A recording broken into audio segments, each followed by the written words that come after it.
So in this video I'm going to be showing you how to make a slip stitch.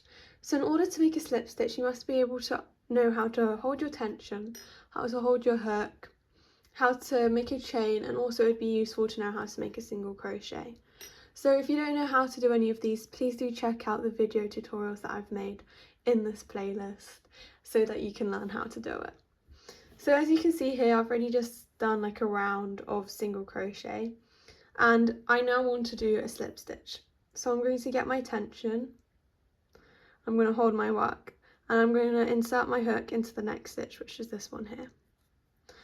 And we're going to yarn over, so we're going to twist the hook bit away from your non-dominant hand,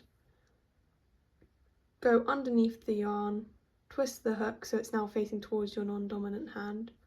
You're then going to pull it through that stitch you've inserted your hook into. So now you should have two loops.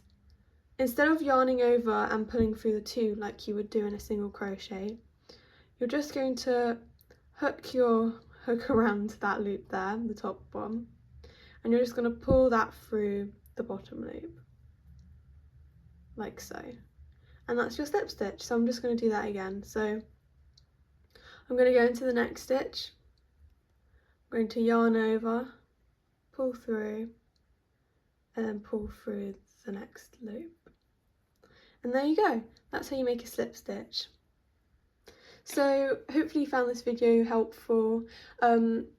Please do like and subscribe, and also do check out the other videos in the playlist. Thank you. Bye. Why not check out my book in the description below? It would be a perfect way to test these new crochet skills.